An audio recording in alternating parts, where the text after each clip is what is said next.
Good morning, students. I'm Dipanshu from the ACE Overseas, and today I will teach you about reading fill in the blanks of PTE. And today's video will be in Hindi. सो बच्चों, जैसे कि हमें पता है कि हमारा reading का सबसे इम्पोर्टेंट पार्ट है reading and writing fill in the blanks, क्योंकि हमारे काफ़ी मार्क्स कंट्रीब्यूट करता है हमारे रीडिंग सेक्शन के टुवर्ड्स। सो आज हम देखते हैं इसमें कि इसको हमें कैसे सॉल्व करना चाहिए। अभी मैं फ़िलहाल आपको कोई रूल्स नहीं लिखवा रहा हूँ, इसके रूल्स कभी किसी और वीडियो में लिखाएंगे। अभी हमारा फोकस रहेगा क्वेश्चन को हम सॉल्व कैसे करें, रीड आउट कैसे करें। तो किसी भी क्वेश्चन को स्टार्ट करने से पहले हमारा मोटिव रहता है कि हम पहले उस पूरे को रीड आउट कर लें कि क्या कंटेक्स्ट है, क्या टॉपिक है हमारी क्वेश्चन का। इसको पढ़ते हैं हम एक बार, वीडियो को पॉज करके आप एक बार इसको रीड आउट कर लीजिए। अब हम इसको स्टार्ट करते हैं। Some have begun to call it the information revolution. कुछ लोगों ने इसको जो है इंफॉर्मेशन रेवोल्यूशन का नाम दिया है। Technological changes brought new dramatic new dash to American living in 1990s, यानी कि जो 1990s में टेक्नोलॉजिकल चेंजेस हुए थे अमेरिका के अंदर, उसने लोगों के लिए क्या नई नई चीज़ें लेके आया। वो अभी हमारे पास ऑप्शंस में आते हैं, पजल्स लाया, कंफ्यूजन लाया, ऑप्शन लाया, चैलेंजेस लाया। तो अभी हम इसमें डायरेक्टली कुछ पता नहीं लग रहा है कि टेक्नोलॉजिकल चेंजेस हुए तो उनको क्या मिला। हो सकता है हमें आगे रीड आउट करके मिल जाए इसका आंसर। आगे जो हम रीड करते हो कहता है from the beginning of the decade until the end, यानी कि जो 1990s के दशक की बात कर रहा है, इसके शुरुआत से लेके इसके अंत तक नए नए तरीके के एंटरटेनमेंट्स उनको मिले, नई नई तरीके की कॉमर्स, नई रिसर्च, वर्क और कम्युनिकेशन, ये सभी चीज़ें उनको नई नई चीज़ें पता लगी। तो अब हमें ये पता करना है कि ये सारी चीज़ें हमारी क्या हैं इन ऑप्शंस में से। इन ऑप्शंस में से हमारे सब है ऑप्शंस, उनको नए नए ऑप्शंस मिले इन चीज़ों को लेके। नेक्स्ट चलते हैं। The dash force behind much of this change was an innovation. जो एक कैसी फोर्स थी इन सभी चीज़ों के, इन सभी इनोवेशन के पीछे, जिसको हम ज़्यादातर इंटरनेट के नाम से जानते हैं। अब ये सब कुछ हमें पता है कि टेक्नोलॉजी के जो चेंजेस है वो इंटरनेट की वजह से ही आ पाए हैं।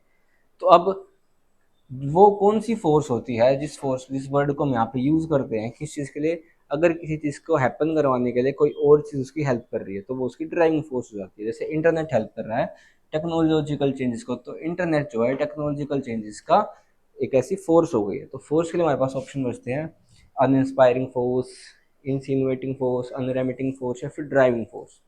अब ये होती है हमारी कोलोकेशन। कोलोकेशन वो वर्ड्स होते हैं जो ज़्यादातर साथ में लिखे जाते हैं। इसके अंदर हमारी कोलोकेशन बन रही है ड्राइविंग फोर्स। तो ड्राइविंग फोर्स का मतलब इसके अंदर होगा कि एक ऐसी फोर्स जो कि टेक्नोलॉजिकल चेंजेस में हेल्प कर रही है, और वो फोर्स है इंटरनेट। तो हमारा यहाँ पे होगा tech driving force. Next, personal computers had become widespread by the end of the 1980s। 1980s के खत्म होते होते पर्सनल कंप्यूटर जो है बहुत ज़्यादा फैल गया था। To a device called a modem, एक डिवाइस को मॉडम बोलते थे, उसकी हेल्प से individual users could link their computers to a dash. जो इंडिविजुअल यूजर्स, यानी कि जो एक किसी अगर घर पे कंप्यूटर है तो वो एक इंडिविजुअल यूजर है कंप्यूटर्स के, वो अपने कंप्यूटर्स को लिंक कर सकते थे टू अ डैश। किससे लिंक करेंगे अब? To a dash of information. अब कैसी इंफॉर्मेशन से जो है लोग अपने कंप्यूटर्स को लिंक करेंगे? ऑप्शन देख लेते हैं। डैश ऑफ इंफॉर्मेशन,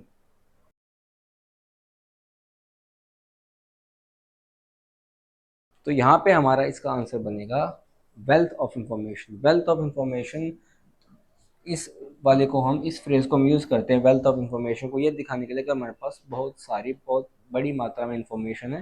तो उसके लिए हम ये फ्रेज यूज़ करते हैं वेल्थ ऑफ इंफॉर्मेशन। ये ऐसे ही लिखा जाता है हमेशा, वेल्थ ऑफ इंफॉर्मेशन के तरीके से। What lay beyond the individual computer was a vast domain of information known as cyberspace, यानी कि इन सभी पीछों के पीछे चीज़ों के पीछे एक बहुत बड़ी डोमेन थी, इसको हम बोलते हैं cyber space. Upon its dash in 1983। अब हमें ये जो ब्लैंक आ गया, ब्लैंक से पहले हमारे पास इट है, तो मैं सबसे पहले ये पता होना चाहिए कि इट जो हमारा प्रोनाउन है किसके लिए यूज़ हो रहा है, किस चीज़ के लिए यूज़ हो रहा है। इट हमेशा ज़्यादातर नॉन लिविंग चीज़ों के लिए ही यूज़ होता है। तो आगे जब इसको पढ़ते हैं, it's dash in 1983 the Apple Lisa computer. अब जो ये इट है ये हमारा यूज़ हो रहा है एप्पल लीसा कंप्यूटर के लिए। एक कंप्यूटर है जिसका नाम है लीसा। तो 1983 में ये कंप्यूटर क्या हुआ हुआ? अब एक कंप्यूटर जो होता है हमारा वो क्या हो सकता है? Relief, release, emission, publication. Publication आपने सुना होगा, बुक्स के लिए यूज़ होता है। एमिशन गैसेस के लिए यूज़ होता है। रिलीफ शांति के लिए यूज़ होता है। रिलीज हमारी यूज़ होता है कंप्यूटर के लिए कि कंप्यूटर जो है 1983 में रिलीज हुआ था मार्केट के अंदर। आगे हम आते हैं। Suppose to revolutionise personal computing, यानी इसका ये काम था कि ये पर्सनल कंप्यूटर को रेवोल्यूशनाइज यानी कि बहुत बड़ा बदलाव लाने वाला था कंप्यूटर्स के अंदर। लेकिन लीसा के अंदर जो लोगों का इंटरेस्ट था वो मिनिमल बहुत कम हो गया।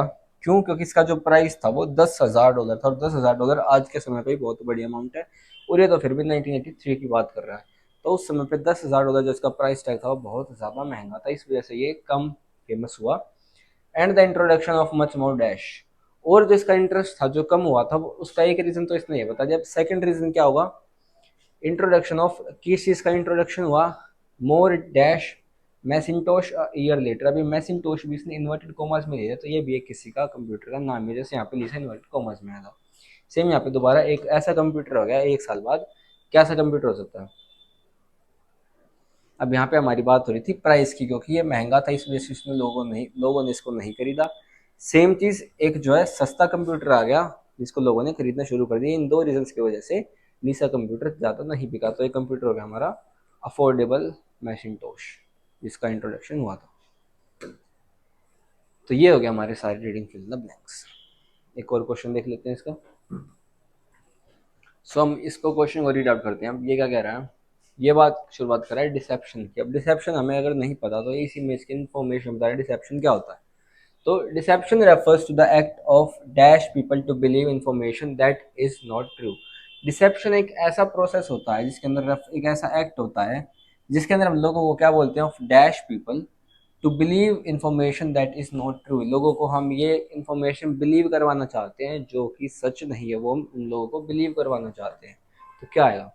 यहाँ पे एक आपका रूल भी लग रहा है कि ऑफ जो होता है, ऑफ के बाद आपकी वर्ब की फॉर्म ज़्यादातर 90 to 95% वर्ब प्लस आईएनजी वाली आपकी फॉर्म आती है इसके अंदर, और हमारे पास चारों आईएनजी वाली फॉर्म्स हैं। तो यहाँ पे अप्लाई नहीं होगा, लेकिन आपको इस रूल का पता होना चाहिए कि ऑफ के बाद आईएनजी वर्ब की फॉर्म लगती है। तो of dash people formatting detecting encouraging या डिस्करेजिंग पीपल। हम लोगों को क्या करेंगे इन्फॉर्मेशन बिलीव करवाने के लिए जो कि सच नहीं है, हम उनको एंकरेज करेंगे, हम उनको प्रोत्साहन देंगे कि भाई ये बात सच है, जबकि वो सच नहीं है, वो झूठ है। Okay, lying is a common form of deception. Lying जो एक नॉर्मल फॉर्म ऑफ डिसेप्शन है, लोग ज़्यादातर झूठ बोल के ही डिसेप्शन परफॉर्म करते हैं। Stating something known to be untrue with the intent to deceive. While most people are generally honest, ज़्यादातर लोग ऑनेस्ट रहते हैं। Even those who dash to honesty engage in deception terms sometimes, जबकि जो लोग honesty में भी एंगेज होते हैं, जो लोग ऑनेस्ट होते हैं, वो भी कभी कभार डिसेप्शन करते हैं। डिसेप्शन का मतलब कभी ना कुछ गलत झूठ बोल देते हैं। तो वो लोग क्या कर रहे हैं ऑनेस्टी को, डैश टू ऑनेस्टी। अब इसमें अगर हम देखते हैं तो हमने एक चीज़ जो हमें नोटिस करने की है कि ये तो सभी हमारी सेकंड फॉर्म से, प्रेस्क्राइब, इंस्क्राइब, डिस्क्राइब, ये हमारी एक सिंगल फॉर्म में सब्सक्राइब। तो एक बार ये देख लो क्या हमारी वर्ब की फॉर्म इसके अंदर मैच हो जाएगी कहीं, क्या पता इससे हमें हेल्प मिल जाए। अगर वर्ब की फॉर्म्स डिफरेंट हो तो वहाँ पे आप थोड़े से रूल लगा के देख लिया करो। हम जो रूल देखते हैं ये कह रहा है while most people R generalist, तो इसके अंदर पास्ट की कोई बात नहीं हो रही है, तो ईडी का हमारा इसके अंदर बहुत कम चांस है कोई सेकंड फॉर्म लगेगी। प्रेजेंट की बात हो रही है तो हमारी देन लगेगी यहाँ पे फर्स्ट फॉर्म। तो यहाँ पे आ गया subscribe to honesty. Studies show that the average person lies several times a day. Studies ये बता दे कि एक नॉर्मल इंसान एक दिन में छोटे मोटे झूठ कई बोलता है। कुछ उनमें से बड़े लाइज होते हैं, कुछ उनमें से छोटे लाइज होते हैं, छोटे झूठ होते हैं। Deploy to dash uncomfortable situation. अब नॉर्मल लोग जो है छोटे छोटे झूठ किस लिए बोलते हैं? ताकि कुछ बातों को, कुछ सिचुएशन को क्या कर पाए, उनको छोड़ पाएँ, या फिर उनसे दूर हो पाएँ, या फिर उनसे बच पाएँ। तो इसके लिए अब हम अनकंफर्टेबल सिचुएशन को क्या करने के लिए झूठ बोलेंगे? हम अवॉइड करने के लिए, simple. So deploy to avoid uncomfortable situations. Trust is bedrock of social life. अब ट्रस्ट जो होता है, ट्रस्ट यानी कि विश्वास, विश्वास जो है हमारा बेडरॉक यानी कि सबसे इंपॉर्टेंट पार्ट होता है हमारी सोशल लाइफ का, ट्रस्ट। सो अभी हर एक चीज़ के अंदर इंपॉर्टेंट होता है, from romance to parenting to national government, इन सभी चीज़ों में ट्रस्ट बहुत इंपॉर्टेंट फैक्टर प्ले करता है। Deception always dash it. अब डिसेप्शन हमें पता है क्या है, डिसेप्शन कुछ ना कुछ गलत, किसी को झूठ बोलना, किसी को पागल बनाना। तो ट्रस्ट और डिसेप्शन का कैसा रिलेशन होगा? ट्रस्ट तो विश्वास करना एक कैसी चीज़ है हमारी, पॉजिटिव चीज़ है। डिसेप्शन हमारी कैसी चीज़, नेगेटिव चीज़। तो कुछ ना कुछ अपोजिट रिलेशन होगा इनका। तो डिसेप्शन ऑलवेज डैश इट। अब इट हमारा यूज़ हो रहा है किसके लिए? ट्रस्ट के लिए। तो डिसेप्शन ट्रस्ट को क्या करेगी, डिसेप्शन ट्रस्ट को कुछ ना कुछ नेगेटिवली इफेक्ट करेगी। और नेगेटिवली के लिए हमारे वर्ड है अंडरमाइंस। अंडरमाइंस होता है किसी भी चीज़ को कमज़ोर बना देना, किसी भी चीज़ की जो है पावर कम करते हैं, तो deception always undermines it. Okay, because the truth is so essential to the human enterprise which relies on a shared view of reality, the default assumption most people have is so that truthful is communication and dealings। आगे, most cultures have a powerful social dash against lying। ज़्यादातर culture के अंदर बहुत ज़्यादा powerful ताकतवर social dash against line की, झूठ बोलने के खिलाफ समाज के अंदर क्या होगा, झूठ बोलने के खिलाफ समाज क्या है, कुछ ना कुछ रूल्स लगाएगा, कुछ ना कुछ रोक टोक लगाएगा। तो उसके लिए हमारा वर्ड है पावर सोशल सैंक्शन। सैंक्शन आपने वर्ड भी सुना होगा कई तरह पे, जहाँ पे हम किसी के ऊपर रोक टोक कुछ लगा देते हैं, उनको बोलते हैं सैंक्शंस। और किसके खिलाफ हो गया अभी, झूठ के खिलाफ, तो सैंक्शंस अगेंस्ट लाइंग। तो हमारे हो गए powerful social sanctions against lying. So ये थे हमारे 2 reading fill in the blanks. So मिलते हैं आपसे अगली वीडियो में। आपको जैसा भी लगा आप कमेंट करके वीडियो में ज़रूर बताइएगा, समझ आया कि नहीं आया, कुछ अगर कमी है तो वो बताइएगा, अच्छी बात है तो वो बताइएगा। Thank you very much.